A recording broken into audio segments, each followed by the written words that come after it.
Good hello. Morning. Good morning good morning. आउ कौन खबर? ଖବର ଭଲ। ଶୀତ ସେପଟେ କେମିତି? ଶୀତ। ଅଧିକ ହଉଛି ନା ହଁ, କମ? ଶୀତ ସେମିତି। ତାହେଲେ ଶୀତ ଉପରେ ଗୋଟେ କବିତା ହେଇଯାଉ କବିତା। ନା କଣ କହୁଛ? ଆଚ୍ଛା, ଠିକ ଅଛି। ଠିକ ଅଛି କବିତା ଆରମ୍ଭ କରିବା ତାହେଲେ ଆଉ କଣ।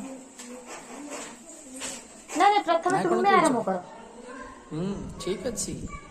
ଶୀତ ଯେ ଏସନ ଆସିଛି, ଶୀତୁଆ ସଞ୍ଜଟା ଆକାଶ କୋଳରେ, ଯେମିତି ପଥିକ ପଥ ଶାନ୍ତ ପରେ ସତେଇ ସତେକି ଘୁମେଇ ପଡ଼ିଛି, ଶୀତ ଯେ ଏସନ ଆସିଛି।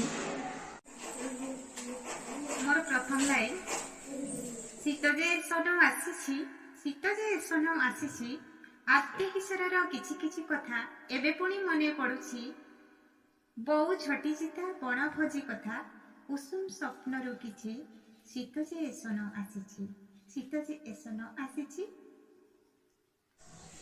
ଶୀତ ଯେ ଏସନ ଆସିଛି, ଫୁଲେଇ କାକର ଘାସ ଗାଲିଚାରେ, ଧାନ କିଆରୀର ସୁନା ଫସଲରେ, ଯେମିତି ଆଉଜି ପଡ଼ିଛି, ଶୀତ ଯେ ଏସନ ଆସିଛି। ଶୀତ ଯେ ଏସନ ଆସିଛି, ଶୀତ ଯେ ଏସନ ଆସିଛି, ଇଂରାଜୀ ନବବର୍ଷ ଶୁଭେଚ୍ଛା ପାଇଁ ମିନି କବିତା ରଚା ଚାଲିଛି। ଅନଲାଇନ୍ ସାଇଟ୍ ସରଗରମ, ପ୍ରଥମାଷ୍ଟମୀଟା ଆସୁଛି, ଶୀତ ଯେ ଏସନ ଆସୁଛି, ଶୀତ ଯେ ଏସନ ଆସୁଛି। ଶୀତ ଯେ ଏସନ ଆସିଛି, ବୟସର ସେଇ ବୟସ୍କ ଲଗନେ, ଦାରିଦ୍ର୍ୟର ସେଇ ଶୁଷ୍କ ଅପରାହ୍ନେ, କଷାଘାତେ ଝରି ପଡ଼ୁଛି, ଶୀତ ଯେ ଏସନ ଆସିଛି। ଏଥର ଲାଇନଟା ଶୁଣିଲେ ନିହାତି କେହି ମୋତେ ରାଗିବେ, ତଥାପି ମୁଁ କହୁଛି। ଶୀତ ଯେ ଏସନ ଆସିଛି, ଶୀତ ଯେ ଏସନ ଆସୁଛି, ଏଇ ମଗୁସିରେ ପ୍ରେମିକା ହୃଦୟ ଭାଙ୍ଗିବି ବୋଲି ମୁଁ ଭାବିଛି, ବାପା ପସନ୍ଦରେ ବାହା ହୋଇଯିବି ଯୌତୁକ ନେଇ କିଛି, ଶୀତ ଯେ ଏସନ ଆସିଛି, ଶୀତ ଯେ ଏସନ ଆସିଛି।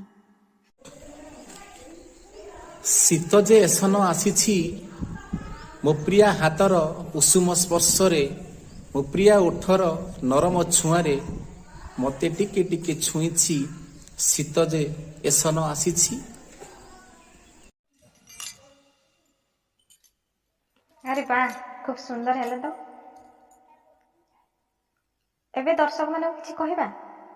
ଠିକ ଅଛି। କବିତାଟି କେମିତି ଲାଗିଲା ନିଶ୍ଚିତ ଭାବରେ ଆପଣମାନେ ମତାମତ ଦେଇ ଜଣାନ୍ତୁ।